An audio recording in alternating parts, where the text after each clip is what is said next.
বিসমিল্লাহির রহমানির রহিম। আসসালামু আলাইকুম। আশা করি সবাই ভালো আছেন। আলহামদুলিল্লাহ, আপনাদের দয়ায় আমিও ভালো আছি। আজকে অনেক গুরুত্বপূর্ণ একটা ইনডেক্স নিয়ে কথা বলবো। এই ইনডেক্সটা জানা থাকলে আপনারা খুব ইজিলি খুব ভালো ভালো শেয়ার অ্যানালাইসিস করতে পারবেন। কখন কেনার সময় এবং কখন বিক্রি করার সময় সেটা বুঝতে পারবেন। আজকে যে ইনডেক্সটা নিয়ে কথা বলবো সেটা হলো আরএসআই। আরএসআই এর ফুল মিনিং হলো রিলেটিভ স্ট্রেংথ ইনডেক্স। আচ্ছা, এটা খুব গুরুত্বপূর্ণ ইনডেক্স। সত্যি কথা বলতে এই ইনডেক্সটা দিয়েই যে শুধু আপনি শেয়ার অ্যানালাইসিস করতে পারবেন এরকম না, বাট এটা শেয়ার অ্যানালাইসিসের ক্ষেত্রে খুব গুরুত্বপূর্ণ একটা ইনডেক্স। বাট এইটার উপরে বেস করে আপনি সরাসরি বেস করে এটার উপরে কোনো শেয়ার মানে বাই সেল করতে পারবেন না। যাই হোক, এটা উৎপত্তি বা আবিষ্কার হয় হলো 1978 সালে। 1978 সালে এটা কে করে? J Welles Wilder Junior. J Welles Wilder Junior, ঠিক আছে? আচ্ছা, এখন আমরা একটু মেইন টপিকে চলে যাই বা মেইন বিষয়গুলো চলে যাই। এখানে আমি একেবারে সরাসরি আপনাদের হাতে নাতে দেখাবো কিভাবে এটা দিয়ে কাজ করে। আচ্ছা, যে কোনো আমি একটা শেয়ারে চলে যাই। কোনটায় যাব? চলে যাই এসিআইতে চলে যাই।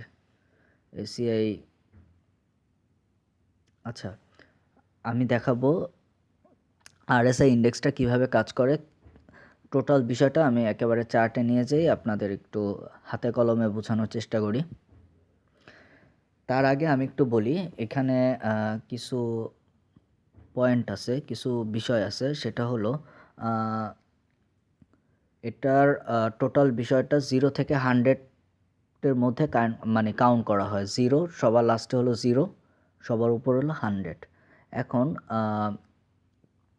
আমরা কখন কিনবো আর কখন বিক্রি করব বা এটার সমীকরণ বা এটার মানে বিষয়টা কি, সেটা হলো 70। যদি 70 হয়, ইন্ডেক্সটা যদি 70 হয়, 70 ক্রস করে, তাহলে আমরা এটাকে ধরে নিব হলো ওভার বট ইন্ডেক্স বা ওভারবট। শেয়ারটা ওভারবটে চলতেছে। মানে সোজা কথা হলো অনেক মানুষ শেয়ারটা কিনছে, এখন শেয়ারটা বিক্রি করবে বা বিক্রি হবে বা বিক্রি করার জন্য এখন দামটা পড়ে যাবে।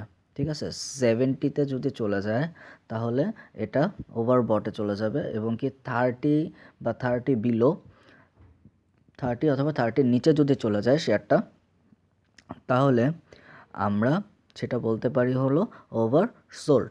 আচ্ছা, আমরা ডিরেক্ট চলে যাই, যে ওইটা গেলেই আসলে বুঝতে পারবো।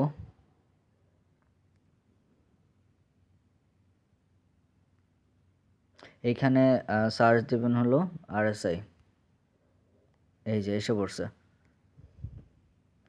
এইখানে আরেকটা জিনিস একটু বুঝাই, সেটা হলো এই যে 14। হ্যাঁ, 14 মানে হলো 14 দিনের। এটা খুব কি বলে অ্যাপ্রোপ্রিয়েট একটা দিন, 14 দিন। বিশেষ করে আরএসআই ইন্ডেক্সের ক্ষেত্রে। আরএসআই ইন্ডেক্সের ক্ষেত্রে 14 দিয়ে কাজ করে। সব ইনভেস্টর বলেন বা অ্যানালাইসিস যারা করে তারা 14 দিয়ে কাজ করে। এটার কারণ হলো 14 দিনের এই আরএসআই ইন্ডেক্সটা খুব কার্যকরী। ঠিক আছে, আমরা এখন যে জায়গায় ছিলাম,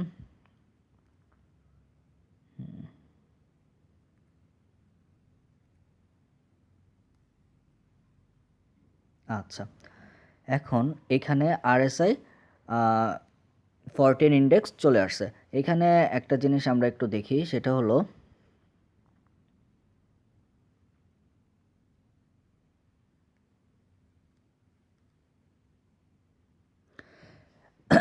এখানে একটু দেখি এই জায়গায়, ঠিক এই পয়েন্টটায়,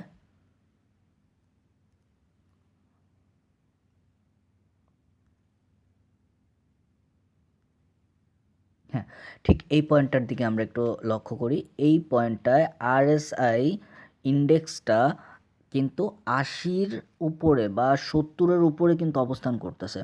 70-এর উপরে অবস্থান করায় আমরা যদি দামের দিকে একটু লক্ষ্য করি, সেক্ষেত্রে আমরা দেখব দামটা কিন্তু ঠিক তারপরই পড়ে গেছে। পড়ে গেছে। এটা এই ইন্ডেক্সে আমি যতটুকু দেখতে পাচ্ছি যে এটা কখনোই 30-র নিচে নামে নাই। 30-র নিচে এইখানে সর্বোচ্চ নিচে নামছে সেটা হলো RSI 31, মানে 30-এ নামে নাই সোজা কথা। 30-এ যদি না নামে বা 30-এর কাছাকাছি যাওয়ার জন্য দেখেন ঠিক তারপর থেকেই দামটা কিন্তু বাড়া শুরু করছে। এখন কথা হলো আমরা তাহলে এই RSI, আমি যেটা বললাম আগে, RSI ইন্ডেক্সটা এইখানে আমরা একটু আবার চলে যাই। এই যে হলো 71 RSI 71-এ আমরা যেটা বুঝবো সেটা হলো কি যে আমার শেয়ারটা এখন কিনা যাবে না, আমার শেয়ারটা এখন বিক্রি করতে হবে। আর এই RSI 30 বা বিলো 30 সেখানে আমাকে বুঝতে হবে যে আমার ইন্ডেক্সটা বাড়বে, শেয়ারটার দাম বাড়বে, আমি এখন কিনতে পারি শেয়ারটা।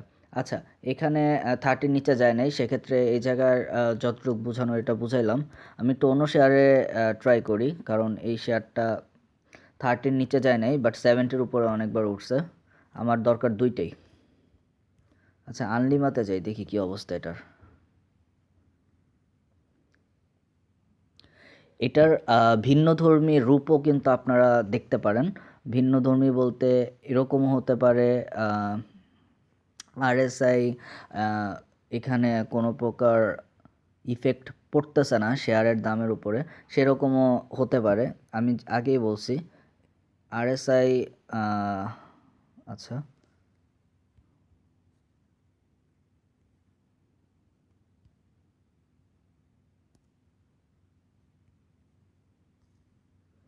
আচ্ছা, এখানে আমরা একটু দেখি।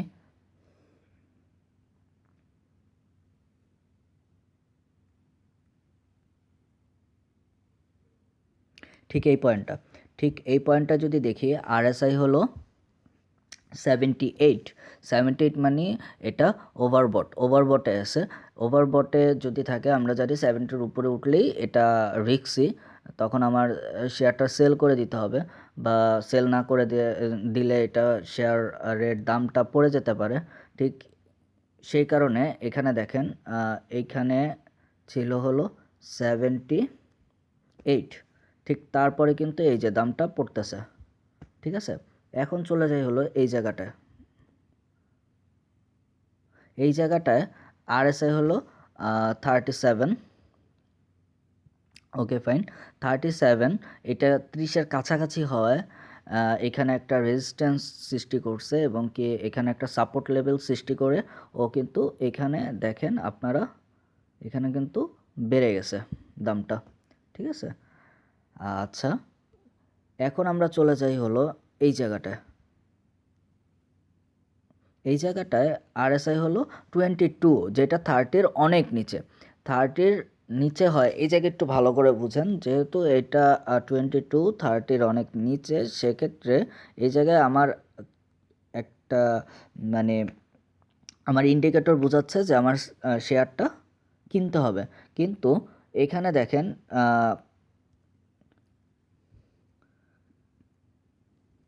আচ্ছা, কিছু দূর ওঠার পরে আবার কিন্তু শেয়ারটা ফল করে, আবার কিন্তু শেয়ারটা দাম কমে যায় এবং কি শেয়ারটা এই যে এখানে দেখতে পাচ্ছেন শেয়ারটা আবার কিন্তু ফল করে। ঠিক আছে, এখানে কিন্তু বেশি উঠে নাই, এখানে কিন্তু এই যে আমরা দেখতে পাচ্ছি 51, RSI 51 পর্যন্ত উঠছে, তারপরে কিন্তু আবার শেয়ারটা ফল করে এটা RSI 41-এ চলে আসে। যাই হোক, আমি বলতে চাচ্ছি যে RSI খুব ভালো একটা ইন্ডিকেটর শেয়ার বাই সেলের জন্য, কিন্তু কখনোই এই ইন্ডিকেটরটা কখনোই অ্যাপ্রোপ্রিয়েট না, বা এই ইন্ডিকেটরটাই শুধু অ্যাপ্রোপ্রিয়েট না, দেখা যাচ্ছে যে এটার সাথে অন্যান্য ইন্ডিকেটর আপনার মিলাইতে হবে। মিলানোর পর অন্য ইন্ডিকেটর যদি পজিটিভ থাকে তাহলে আপনার শেয়ারটা নিতে পারেন, আদারওয়াইজ শেয়ারটা না নেওয়াই উত্তম। আর এখানের RSIর যে নিয়মটা, RSIর বিষয়টা হলো, আবার একটু বলে দেই, সেটা হলো RSIর মান যখন 30 অথবা বিলো 30 থাকবে তখন আমরা শেয়ার নেওয়ার একটা চিন্তাভাবনা করতে পারি। আর RSIর মান যখন 70 আর আপ টু 70 থাকে সেক্ষেত্রে আমরা শেয়ারটা সেল করার চিন্তাভাবনা করতে পারি। ঠিক আছে? এটাই হলো একেবারে সোজাসাপটা কথা বা সংক্ষিপ্ত কথা। সবাই ভালো থাকবেন, সুস্থ থাকবেন। নতুন কোনো অ্যানালাইসিস নিয়ে ইনশাআল্লাহ আবার চলে আসবো। সবাই আমার চ্যানেলটাকে সাবস্ক্রাইব করবেন। সবাইকে অসংখ্য ধন্যবাদ।